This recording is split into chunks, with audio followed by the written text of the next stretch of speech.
Good morning, सुप्रभात, वंदे मातरम विद्यार्थी मित्रों। मैं आनंद सर अपने YouTube channel make account easy with Anand sir में आपका हार्दिक स्वागत करता हूं। दोस्तों, हम लोग अकाउंट में पार्ट 7 साझेदारी पेढ़ी का विसर्जन उसको सीख रहे थे और लगभग पार्ट 7 को पूरा करने की तरफ बढ़ रहे हैं हम लोग।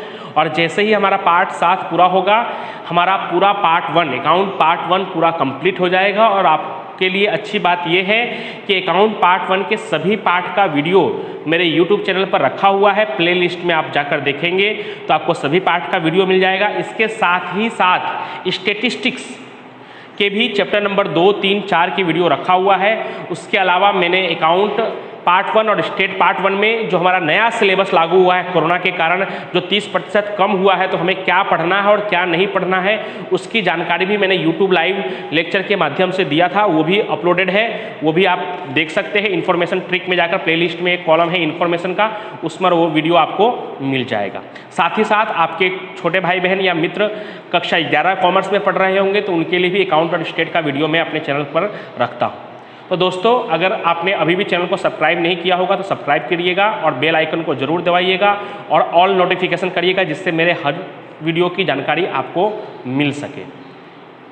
चलिए शुरू करते हैं। तो हमने पार्ट 7 में दोस्तों क्या क्या पढ़ लिया है। तो पार्ट 7 में हमने थियरी का 6 अलग अलग टॉपिक अच्छी तरह से उसको पूरा कर लिया था।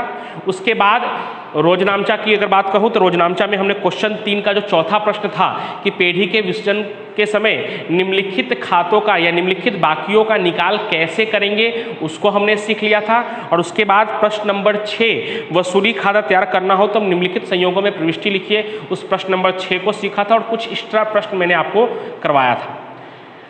अब हम लोग क्वेश्चन नंबर 5 को सीखेंगे। जैसे ही हमारा क्वेश्चन नंबर 5 पूरा होगा, हमारा ये पार्ट पूरा हो जाएगा, क्योंकि इस पार्ट में से बड़े प्रश्न पहले भी नहीं आते थे और अब तो ऑफिशियली नहीं ही आएंगे क्योंकि कट गया है। तो हमें सिर्फ क्वेश्चन नंबर 5 पढ़ना है।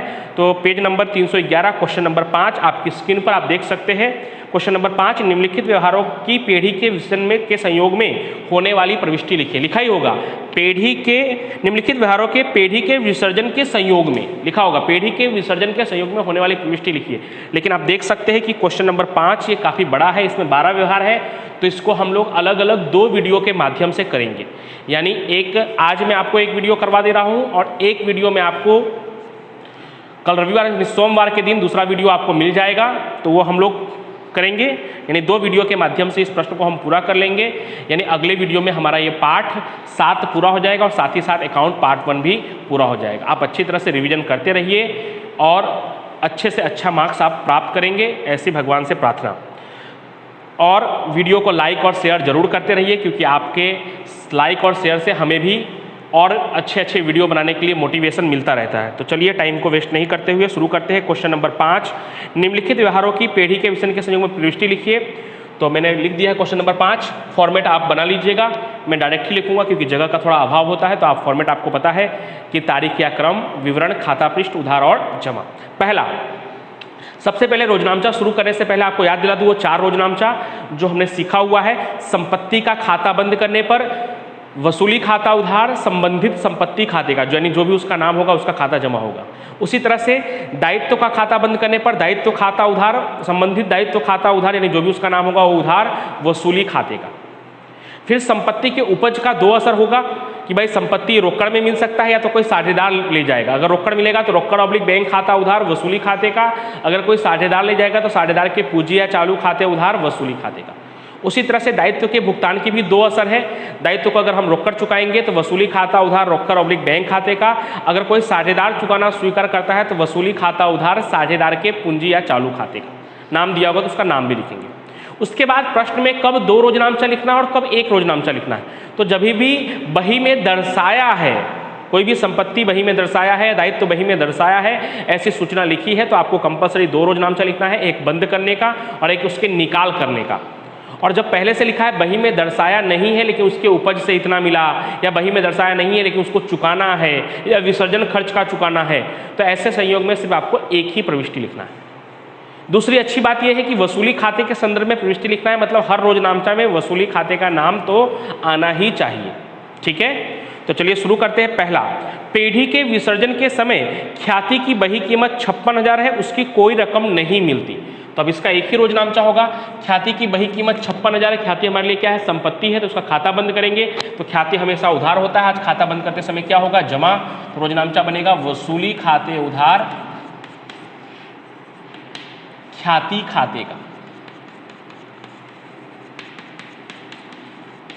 कितना दोस्तों, तो 56,000 जिसकी कोई रकम नहीं मिलती है। जब उसकी कोई रकम नहीं मिलती है तो उसका क्या होगा, प्रविष्टि नहीं होगा। चलिए दूसरा देखते हैं, यानी बी में आप ऐसा भी लिख सकते हैं प्रविष्टि नहीं होगा, या नहीं भी लिख सकते हैं, लेकिन आप ऐसा ही लिख दीजिएगा प्रविष्टि नहीं होगी तो ज़्यादा बेहतर रहेगा। चलिए दूसरा, विसर्जन के समय पक्की तलपट में जमीन मकान 8 लाख और विनियोग 2 लाख से दर्शाया है। दोनों ही संपत्ति है, जमीन मकान 8 लाख से दर्शाया है, विनियोग 2 लाख से दर्शाया है। उसके क्रमशः 9 लाख और 1,50,000 मिले। तो सबसे पहले जमीन मकान और विनियोग का खाता बंद करेंगे। तो संपत्ति है, खाता बंद करते समय संपत्ति क्या हो जाएगा, जमा हो जाएगा, यानी वसूली खाता उधार। दूसरे का ए, 2 रोजनामचा आएगा इसमें बारी बारी से। पहले ए वसूली खाते उधार जमीन मकान खाते का,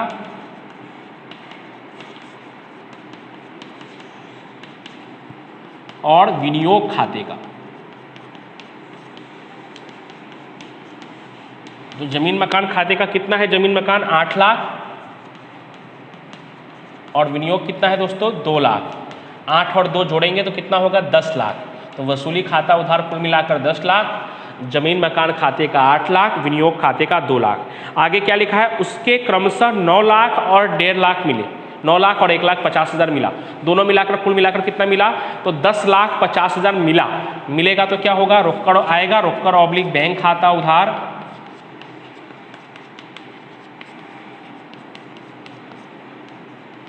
वसूली खाते का। पहले ए में वसूली खाता उधार है तो बी में वसूली खाते क्या होगा, जमा होगा, वसूली खाते का।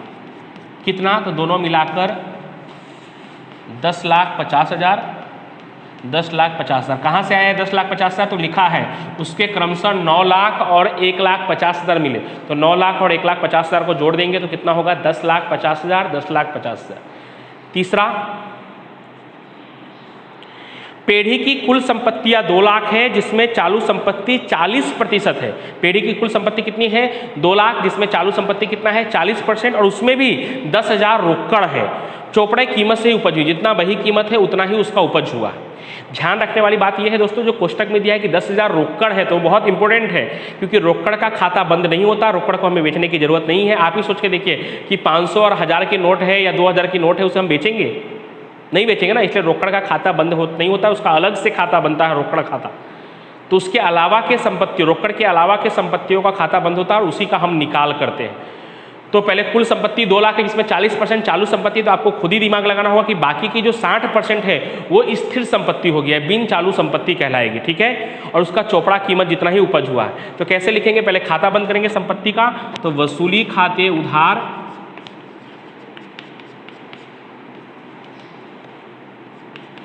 स्थिर संपत्ति खाते का। ये स्थिर संपत्ति कहाँ से आया, तो 40, 2 ही प्रकार की संपत्ति होती है, स्थिर संपत्ति और चालू संपत्ति, बिन चालू और चालू।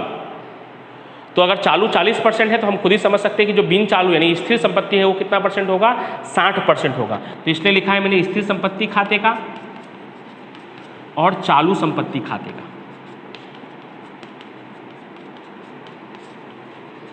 कितना कितना, तो 2 लाख का 40% चालू संपत्ति है, इसका मतलब 60% क्या होगा, स्थिर संपत्ति। तो 2 लाख गुणे 60%, मैं यहाँ दिखा भी दे रहा हूँ। 2 लाख का 40% अगर चालू संपत्ति है तो बाकी कितना परसेंट बचता है, 60%, वो क्या होगा, स्थिर संपत्ति। तो 2 लाख का 60% करेंगे तो 1,20,000, और 2 लाख का 40% करेंगे दोस्तों तो 80,000 आएगा। लेकिन उस 80,000 में से हमें 10,000 माइनस कर देना है, किस बात का, रोकड़ का। रोकड़ भी चालू संपत्ति होता है, लेकिन रोकड़ का खाता बंद नहीं होता। तो चालू संपत्ति जो 40% है, तो 2 लाख का 40% कितना होगा दोस्तों, 80,000। लेकिन मैं यहाँ लिख रहा हूँ 70,000। 70,000 क्यों लिख रहा हूँ, क्योंकि 80,000 में से 10,000 क्या है, रोकड़ है, जिसका खाता बंद नहीं होगा। तो ध्यान रखिएगा, इंपॉर्टेंट है। अब इन दोनों को जोड़ देंगे तो कुल मिलाकर कितना होगा, 1,90,000। 2 लाख में से 10,000 रोकड़ था तो कितना होगा, 1,90,000। अब उसका बही कीमत जितना ही मिला है, यानी बही कीमत दोनों मिलाकर कितना था, 1,90,000, तो उसका उतने का उतना ही मिला है। तो मिला है तो बी वाला रोजनामचा क्या होगा, रोकड़ ऑब्लिक बैंक खाता उधार रोकड़ ऑब्लिक बैंक खाते उधार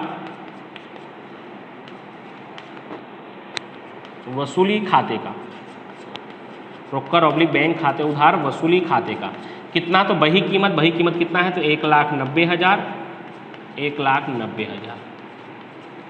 तो ये तीसरा हो गया दोस्तों। चौथा, बही में ख्याति दर्शाया नहीं है फिर भी विसर्जन के समय उसके बिक्री के 50,000 मिले। अब बही में ख्याति दर्शाया नहीं है यानी ए वाला जो प्रविष्टि है वो नहीं होगा।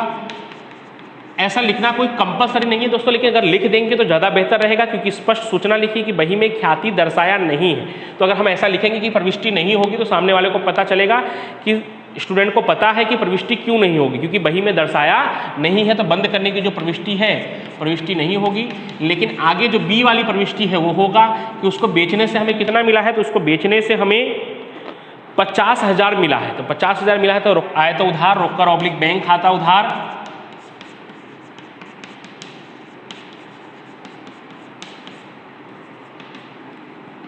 वसूली खाते का कितना मिला है बेचने से, तो 50,000 मिला है, तो 50,000 50,000। उसके बाद पांचवा,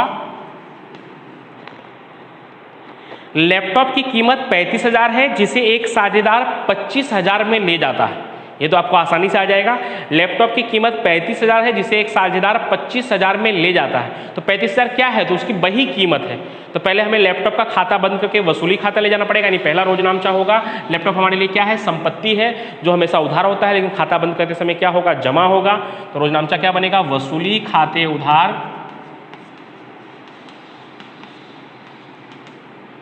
लैपटॉप खाते का, वसूली खाते उधार लैपटॉप खाते का कितना है उसका कीमत, तो उसका कीमत है 35,000। तो 35,000 जिसे एक साझेदार 25,000 में ले जाता है। तो साझेदार ले जाता तो साझेदार कौन कहलाएगा, लेने वाला कहलाएगा। व्यक्तिगत का नियम क्या है कि लेने वाला उधार होता है, और ऐसे भी यहाँ भी देख सकते हैं आप कि यहाँ वसूली उधार है, तो बी वाले रोजनामचे में वसूली क्या होगा, जमा होगा। तो वसूली अगर जमा होगा तो उधार में क्या नाम आएगा, तो रोकड़ नाम आएगा, तो साझेदार का आएगा। अगर रोकड़ मिल गया होता तो रोकड़ ऑब्लिक बैंक आता, लेकिन रोकड़ नहीं मिला है, साझेदार ले जाता है, तो साझेदार के पूंजी या चालू खाते उधार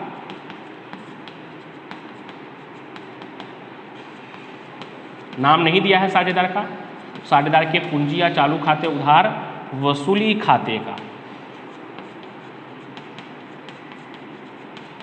कितना दोस्तों, तो कितना है 25,000 में ले जाता है। तो 25,000 विवरण लिखने की कोई जरूरत नहीं है, बस आप फॉर्मेट बना दीजिएगा, बाकी एग्जाम में भी विवरण लिखने की आवश्यकता नहीं होती।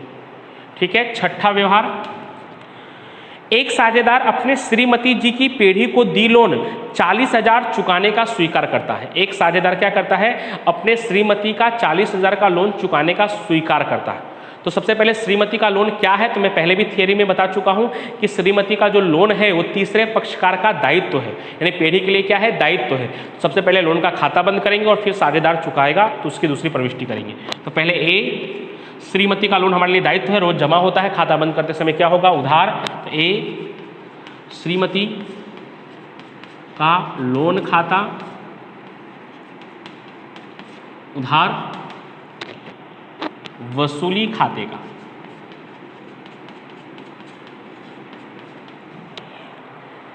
कितना, तो लोन कितना है 40,000 जिसे एक साझेदार चुकाना स्वीकार करता है। कितना चुकाएगा, तो कुछ नहीं लिखा है, मतलब पूरा का पूरा चुकाएगा। तो बी, साझेदार चुकाने वाला है यानी देने वाला है, तो साझेदार क्या होगा, जमा होगा। या तो यहाँ से भी देख सकते हैं कि यहाँ पहले रोजनामचा में वसूली जमा है, तो दूसरे रोजनामचा में वसूली क्या होगा, उधार होगा।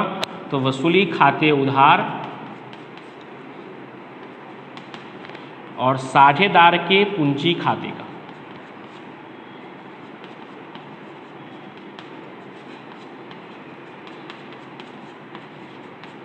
कितना, तो कुछ नहीं लिखा है, मतलब पूरा पूरा चुकाना है 40,000।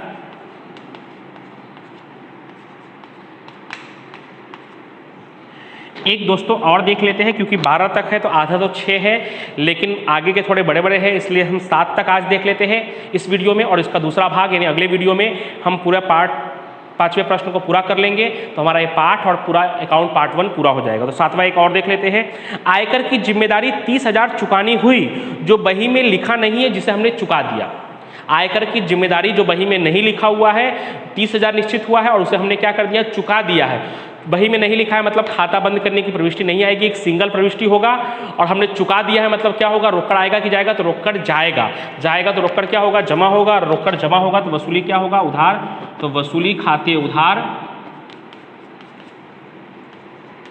रोकड़ ऑब्लिक बैंक खाते का। वसूली खाते उधार रोकड़ ऑब्लिक बैंक खाते का कितना निश्चित हुआ है, तो 30,000 निश्चित हुआ है, जिसे हमने क्या किया है, चुका दिया है। तो 30,000। तो ये जो आपके स्क्रीन पर दिखाई दे रहा है दोस्तों, क्वेश्चन नंबर 5 का व्यवहार नंबर 1 से लेकर 7 तक मैंने करवा दिया है। अब व्यवहार नंबर 8 से लेकर 12 तक अगले वीडियो में मैं करवा दूंगा, तब हमारा ये पाठ पूरा हो जाएगा। इसके प्रैक्टिस के लिए आप उदाहरण नंबर 1 में अलग अलग 1 से लेकर 10 तक व्यवहार है, जिसमें आप 1 से लेकर 5 तक के व्यवहार को प्रैक्टिस के रूप में कर सकते हैं। उदाहरण नंबर 1 में। Thank you so much.